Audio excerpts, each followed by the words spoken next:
Morning વિદ્યાર્થી મિત્રો, ધોરણ 10 ગણિત. ગણિતમાં ગયા લેક્ચરમાં આપણે પ્રકરણ 14 આંકડાશાસ્ત્રનો અભ્યાસ કરી રહ્યા હતા. એમાં મધ્યક, મધ્યસ્થ અને બહુલકના દાખલા આપણે જોઈ લીધા. હવે એ પ્રકરણમાં થોડુંક બાકી છે, પણ હવે પછીના જે દાખલા છે એ આલેખ આધારિત છે. એટલે આલેખ આપણે વિડિયો લેક્ચરમાં કરાવતા નથી, એને બાકી રાખીએ છીએ. કારણ કે આલેખની વ્યવસ્થિત સમજણ તમે વિદ્યાર્થી મિત્રો આલેખ દોરશો ત્યારે જ ખબર પડશે. એટલે આલેખના દાખલા આપણે હમણાં બાકી રાખીએ છીએ. કદાચ આવતા સપ્ટેમ્બર મહિનાથી સ્કૂલોની શરૂઆત થવાની વિચારણા થઈ રહી છે. તો જો એ વખતે સ્કૂલો શરૂ થઈ જાય તો આપણે આલેખના દાખલા એ સપ્ટેમ્બર મહિનામાં સ્ટાર્ટ કરીશું. હાલ પૂરતું આપણે નવું પ્રકરણ શરૂ કરી રહ્યા છીએ, પ્રકરણ 10 વર્તુળ. તો વિદ્યાર્થી મિત્રો, ધોરણ 9માં પણ તમે વર્તુળ વિશે ભણી ગયા છો. ધોરણ 9માં તમે વર્તુળની ત્રિજ્યા કોને કહેવાય, વર્તુળનો વ્યાસ, વર્તુળની જીવા, આ બધી વ્યાખ્યાઓ ભણ્યા છો. તો એ વ્યાખ્યાઓ સમજવી જરૂરી છે. એટલે અગાઉના ધોરણમાં તમે જે ભણ્યા છો એ પુનરાવર્તન સ્વરૂપે પહેલાં આપણે શીખીશું. તો પ્રકરણની શરૂઆત કરીએ. પ્રકરણ 10 વર્તુળ. વિદ્યાર્થી મિત્રો, આ પ્રકરણ બોર્ડની પરીક્ષામાં તમારે 6 ગુણનું પૂછાય છે. આ પ્રકરણમાંથી માટે અગત્યનું પ્રકરણ છે. તો પ્રકરણની શરૂઆત કરીએ એ પહેલાં મેં કીધું એ પ્રમાણે તમે ધોરણ 9માં ભણ્યા છો એ વર્તુળને લગતી વ્યાખ્યાઓ એ આપણે સમજીશું. તો સૌથી પહેલા આપણે વર્તુળની વ્યાખ્યા સમજીશું. વર્તુળ કોને કહેવાય સમજી લેજો. તો આ બોર્ડ જે છે એને આપણે સમતલ કહીએ છીએ. કોઈ પણ સપાટ વસ્તુને આપણે સમતલ કહીએ છીએ. તો આ બોર્ડ એક સમતલ છે. આપણે જાણીએ છીએ કે સમતલમાં અસંખ્ય બિંદુઓ હોય, પણ એ સમતલમાં જો કોઈ એક નિશ્ચિત બિંદુ હોય, આ નિશ્ચિત બિંદુને આપણે પી કહી દઈએ. વ્યાખ્યા બરાબર સમજો. સમતલના કોઈ એક નિશ્ચિત બિંદુથી અચળ ધન અંતરે, પી થી એ જેટલું અચળ ધન અંતર લઈએ આપણે. પી એ સમતલનું કોઈ એક નિશ્ચિત બિંદુ છે અને પી થી એ જેટલું અચળ ધન અંતર લઈએ તો આટલા અંતરના ઘેરાવામાં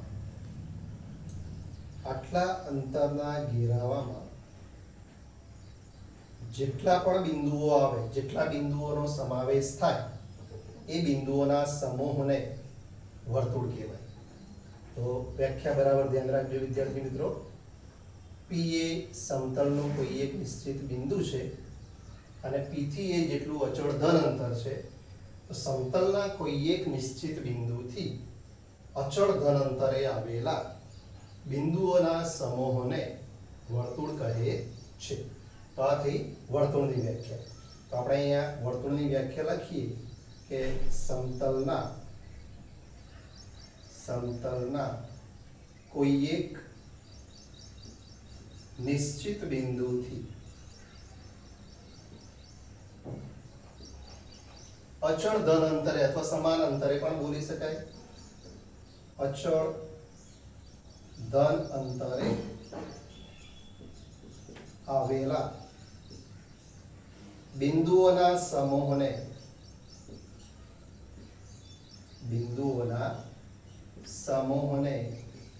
વર્તુળ કહેવાય. સમતલના કોઈ એક નિશ્ચિત બિંદુથી અચળ ધન અંતરે આવેલા બિંદુઓના સમૂહને વર્તુળ કહેવાય.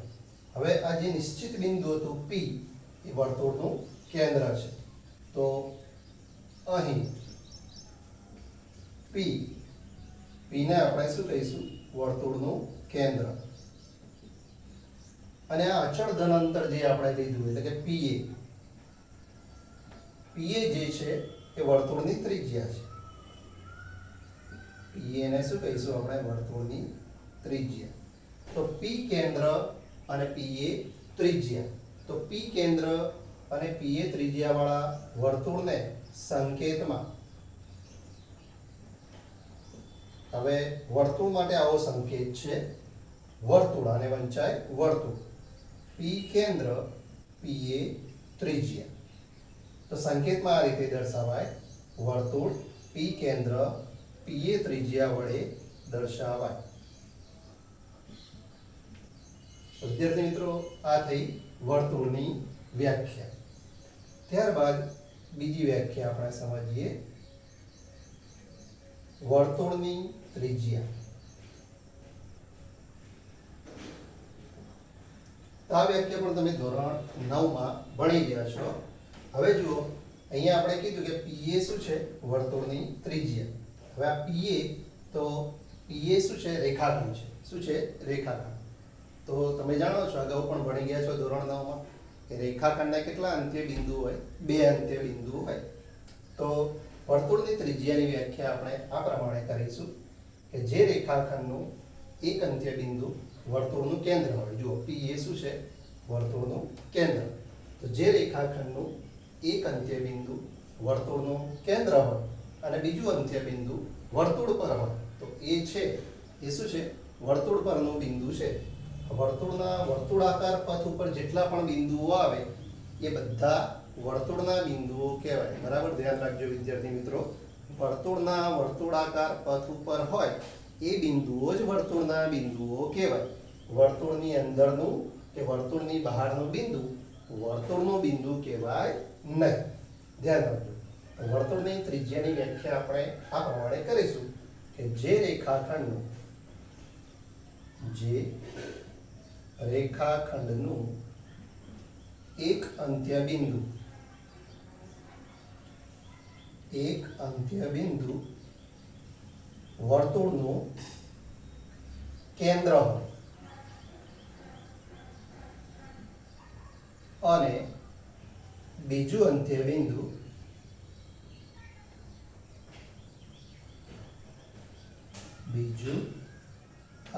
બિંદુ વર્તુળ પરનું બિંદુ હોય અથવા તો વર્તુળ પર હોય, તેવા રેખાખંડને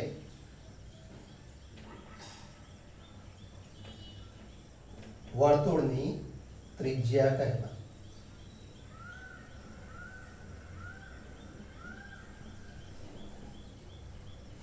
તેવા રેખાખંડને વર્તુળની ત્રિજ્યા કહેવાય. વર્તુળની ત્રિજ્યાને અંગ્રેજીમાં રેડિયસ કહેવાય. એટલે વર્તુળની ત્રિજ્યાને આપણે r વડે દર્શાવીએ છીએ. તો આ થઈ વર્તુળની ત્રિજ્યાની વ્યાખ્યા. હવે હમણાં મેં કીધું એ પ્રમાણે કે વર્તુળ પરના બિંદુઓ જ વર્તુળના બિંદુઓ કહેવાય. વર્તુળની અંદર કે વર્તુળની બહારનું બિંદુ વર્તુળનું બિંદુ કહેવાય નહીં. તો વિદ્યાર્થી મિત્રો, બરાબર ધ્યાન રાખજો. ઘણીવાર ટૂંકા પ્રશ્નમાં, ખરા ખોટામાં, ખાલી જગ્યા સ્વરૂપે તમને પ્રશ્ન આવો પૂછાય, અને અગાઉના બોર્ડની પરીક્ષામાં આવો પ્રશ્ન પૂછાયેલો છે કે ખરા ખોટા વિધાનોમાં કે વર્તુળનું કેન્દ્ર એ વર્તુળનું બિંદુ છે, વિધાન સાચું કે ખોટું. બરાબર ધ્યાન રાખજો. અહીંયા હું મુદ્દો લખું છું, વર્તુળનું કેન્દ્ર એ વર્તુળનું બિંદુ છે.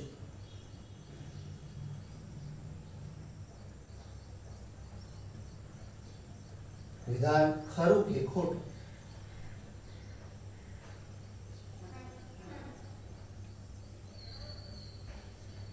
હમણાં જ કીધું વિદ્યાર્થી મિત્રો કે વર્તુળની અંદર બિંદુ હોય, કારણ કે વર્તુળનું કેન્દ્ર ક્યાં હોય? વર્તુળની અંદર. તો વર્તુળની અંદર જે બિંદુ હોય વર્તુળનું બિંદુ કહેવાય નહીં. તો આ વિધાન કેવું આવશે વિદ્યાર્થી મિત્રો? ખોટું આવશે. આ વિધાન ખોટું છે, કારણ કે વર્તુળનું કેન્દ્ર એ વર્તુળનું બિંદુ કહેવાય નહીં. તો હવે ત્રીજી વ્યાખ્યા આપણે સમજીશું. ત્રીજી વ્યાખ્યા છે વર્તુળનો વ્યાસ. વર્તુળના વ્યાસની વ્યાખ્યા સમજીએ એ પહેલા આપણે બીજી વ્યાખ્યા સમજીએ, વર્તુળની જીવા. જીવાની વ્યાખ્યા સમજ્યા બાદ આપણે વ્યાસની વ્યાખ્યા કરીશું. વર્તુળની જીવાની વ્યાખ્યા બરાબર સમજો.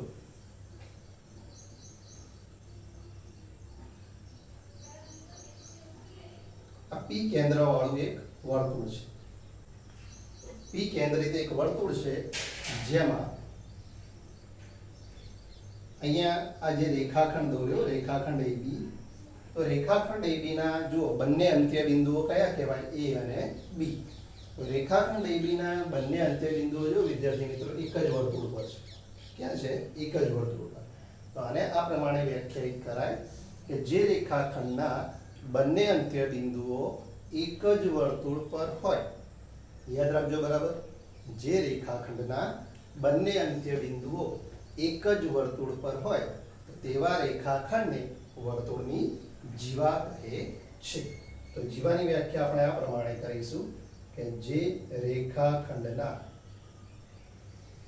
બંને અંત્ય બિંદુઓ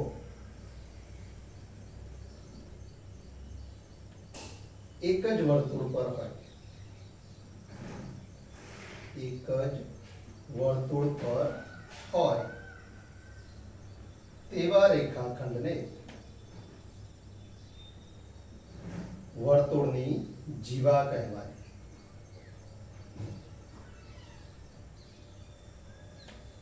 તેવા રેખાખંડને વર્તુળની જીવા કહેવાય.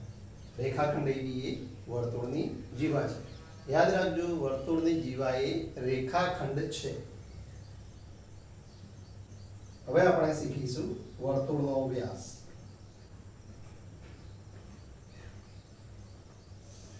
વર્તુળના વ્યાસની વ્યાખ્યા સમજીએ. જુઓ, અહીંયા આકૃતિ દોરીએ છીએ આપણે.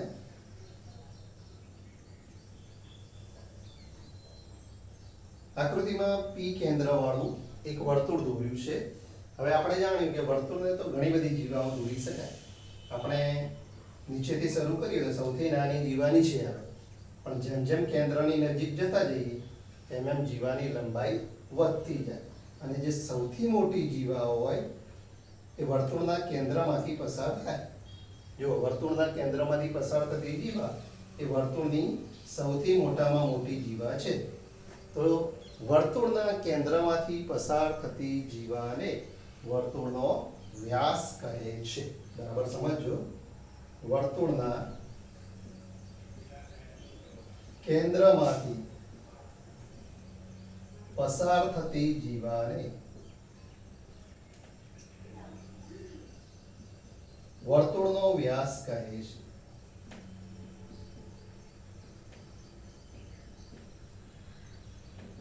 વર્તુળના કેન્દ્રમાંથી પસાર થતી જીવાને વર્તુળનો વ્યાસ કહે છે. વર્તુળનો વ્યાસ એ વર્તુળની સૌથી મોટી જીવા છે. ખરા ખોટામાં ખાલી જગ્યામાં આવો પ્રશ્ન તમને પૂછાય કે વર્તુળનો વ્યાસ એ વર્તુળની સૌથી મોટી જીવા છે.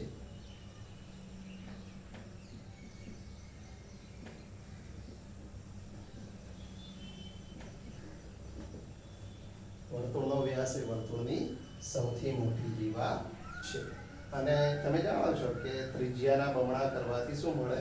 વ્યાસ મળે. ત્યારબાદ પાંચમી વ્યાખ્યા. પાંચમી વ્યાખ્યા આપણે સમજીશું વર્તુળની છેદિકા.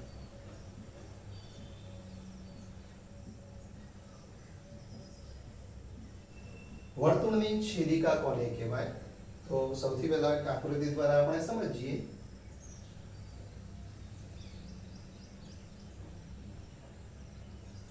જો આ પી કેન્દ્ર વાળું એક વર્તુળ છે. પી કેન્દ્ર વાળા વર્તુળમાં આપણે શીખી ગયા કે રેખાખંડ AB જે છે આ એ વર્તુળની જીવા કહેવાય. પણ જો આપણે આને લંબાવીએ આ રીતે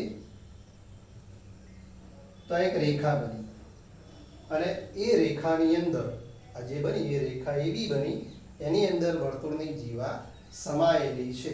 તો વ્યાખ્યાયિત આપણે આ રીતે કરી શકાય કે વર્તુળની જીવાને સમાવતી રેખાને, યાદ રાખજો, વર્તુળની જીવાને સમાવતી રેખાને વર્તુળની છેદિકા કહેવાય.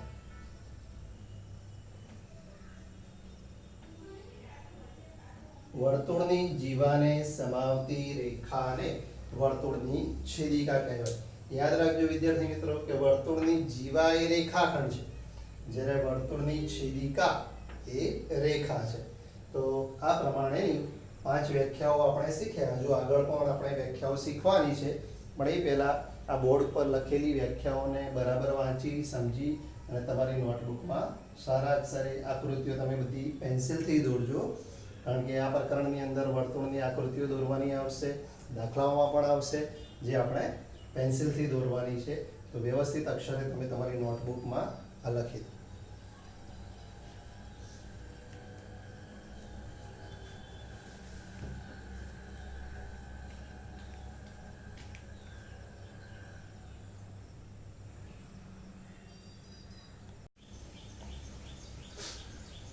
छठी व्याख्या આપણે સમજીશું સમકેન્દ્રી વર્તુળો। હવે સમકેન્દ્રી શબ્દ ઉપરથી જ આપણને ખબર પડે વિદ્યાર્થી મિત્રો, સમકેન્દ્રી એટલે કે કેન્દ્ર સરખા હોય। તો અહીંયા આકૃતિ આપણે દોરીએ, અહીંયા આપણે એક વર્તુળ દોરીએ છીએ। આ વર્તુળનું કેન્દ્ર P છે। હવે એક બીજું વર્તુળ દોરીએ છીએ।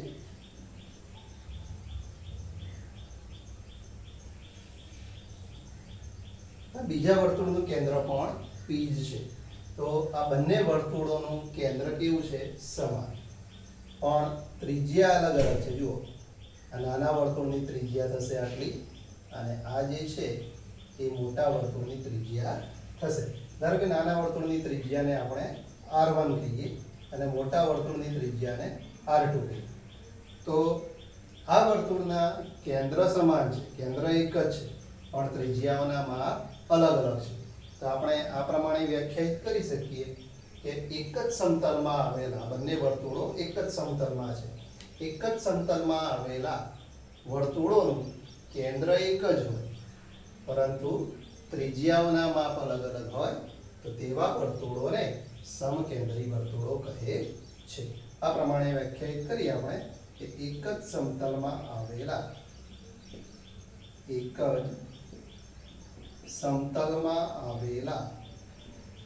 વર્તુળોનું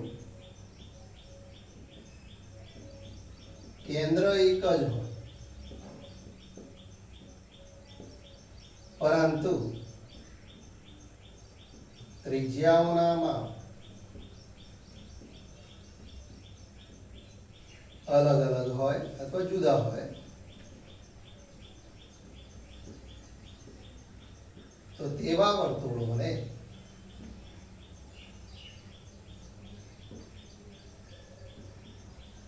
સમકેન્દ્રી વર્તુળો કહેવાય।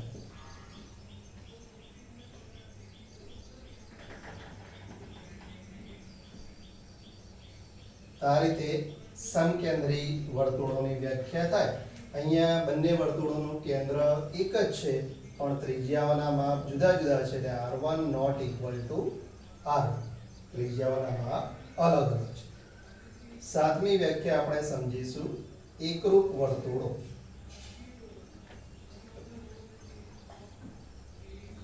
તો એકરૂપ વર્તુળો, હવે અહીંયા જેમ કેન્દ્ર એક જ હતું, ત્રિજ્યાઓના માપ જુદા જુદા હતા, તો અહીંયા કેન્દ્ર અલગ અલગ હતા, ઉપરનાથી વિરુદ્ધ છે। અહીંયા આપણે બે વર્તુળો દોરીએ છીએ।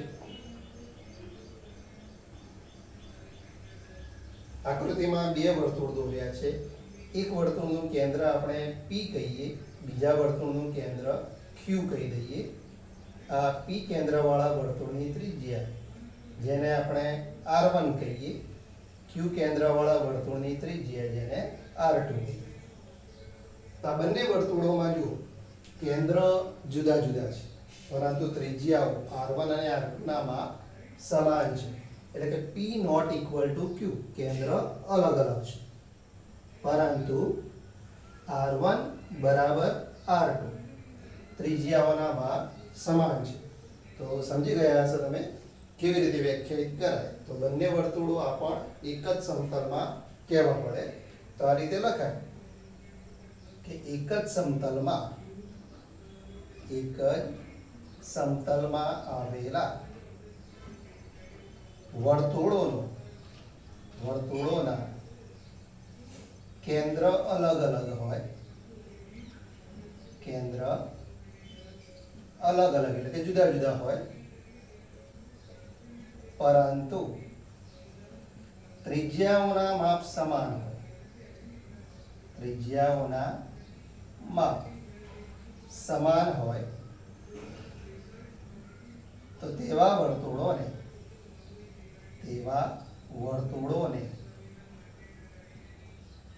એકરૂપ વર્તુળો કહેવાય, એકરૂપ વર્તુળો કહેવાય। તો આ પ્રમાણે એકરૂપ વર્તુળોની વ્યાખ્યા કરી શકાય કે એક જ સમતલમાં આવેલા વર્તુળોના કેન્દ્ર અલગ અલગ હોય પરંતુ ત્રિજ્યાઓના માપ સમાન હોય તેવા વર્તુળોને એકરૂપ વર્તુળો કહેવાય। ત્યાર પછી 8મા નંબરની વ્યાખ્યા આપણે સમજીશું। હવે 8મા નંબરની વ્યાખ્યા એક પરિણામ છે, એટલે એ પરિણામ તમે ધોરણ 9માં ભણી ગયા છો, એટલે એ પરિણામ આપણે સમજીએ, કારણ કે આ પરિણામનો ઉપયોગ તમારે દાખલામાં પ્રમેયમાં આવવાનો છે। પી કેન્દ્રવાળું એક વર્તુળ છે, પી કેન્દ્રિત વર્તુળમાં રેખાખંડ AB એની જીવા છે। વર્તુળના કેન્દ્રમાંથી જીવા પર લંબ દોરવામાં આવે। વર્તુળના કેન્દ્રમાંથી જીવા AB ઉપર આપણે એક લંબ રેખાખંડ દોરીએ છીએ જેને PM વડે દર્શાવ્યો છે। તો તમે ધોરણ 9માં પ્રમેય સ્વરૂપે આ વિધાન ભણી ગયા છો કે વર્તુળના કેન્દ્રમાંથી જીવા પર દોરેલો લંબ જીવાને દુભાગે, દુભાગે એટલે કે જીવાના બે સરખા ભાગ થાય। તો આ પરિણામ તમે ધોરણ 9માં પણ ભણી ગયા છો। તો એ લખીએ આપણે કે વર્તુળના કેન્દ્રમાંથી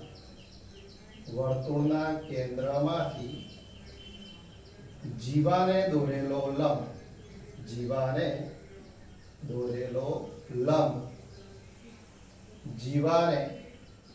દુભાગે છે, એટલે કે જીવાના બે સરખા ભાગ કરે છે। અહીંયા PM એ જીવા AB પરનો લંબ છે, એટલે કે જીવાના બે સરખા ભાગ થયા AM બરાબર MB। તો યાદ રાખજો આ પરિણામ કે વર્તુળના કેન્દ્રમાંથી જીવા પર દોરેલો લંબ જીવાને દુભાગે છે।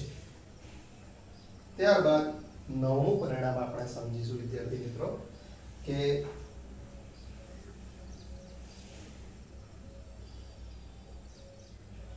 આ એક વર્તુળ છે, વર્તુળની અંદર આ પરિણામ પણ તમે ધોરણ 9માં ભણી ગયા છો। આ પી કેન્દ્રવાળું વર્તુળ છે, AB એ જો AB એ જીવા છે પણ એ ક્યાંથી પસાર થાય છે? વર્તુળના કેન્દ્રમાંથી। આપણે અગાઉ વ્યાખ્યા ભણી ગયા કે વર્તુળના કેન્દ્રમાંથી પસાર થતી જીવા એ શું હોય? વર્તુળનો વ્યાસ। હવે AB જો જીવા હોય તો અર્ધવર્તુળ બન્યા, ઉપરની તરફ અર્ધવર્તુળ છે, નીચેની તરફ અર્ધવર્તુળ છે। હવે આ અર્ધવર્તુળ ઉપર અહીંયા ધારો કે કોઈ બિંદુ C છે, તો અહીંયા C બિંદુ આગળ જે પણ ખૂણો બને, આ વર્તુળનો વ્યાસ, આ અર્ધવર્તુળમાં C બિંદુ આગળ જે ખૂણો બને એ હંમેશા કાટખૂણો બને, યાદ રાખજો। હવે આ C બિંદુ વિદ્યાર્થી મિત્રો અહીંયા ગમે તે જગ્યાએ હોય અર્ધવર્તુળ ઉપર, નીચેની તરફ પણ ગમે તે જગ્યાએ હોય, પણ C બિંદુ આગળ બનતો ખૂણો હંમેશા કાટખૂણો થાય। તો આને આપણે આ રીતે કહી શકીએ કે અર્ધવર્તુળમાં અંતર્ગત ખૂણો, આને શું કહેવાય? અર્ધવર્તુળમાં અંતર્ગત ખૂણો કાટખૂણો હોય છે। અર્ધવર્તુળમાં અંતર્ગત ખૂણો કાટખૂણો હોય છે।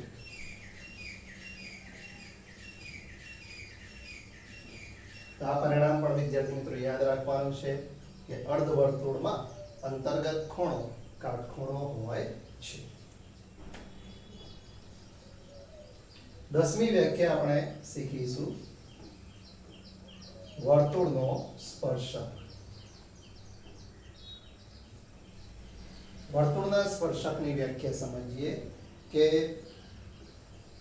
અહીંયા એક આકૃતિ દોરીએ છીએ આપણે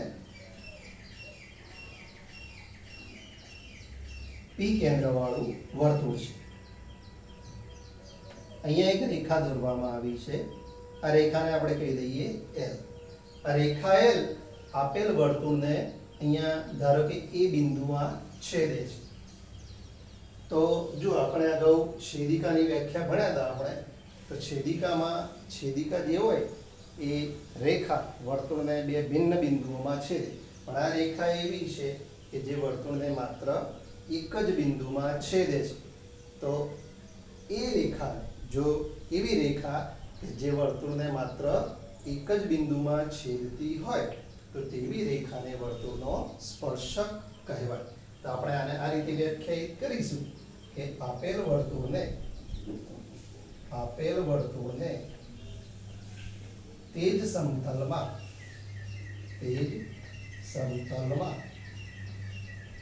માત્ર એક જ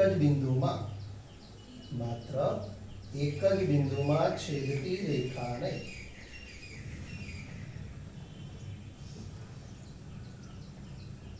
તે વર્તુળનો સ્પર્શક કહેવાય. અને તે બિંદુને સ્પર્શ બિંદુ કહેવાય.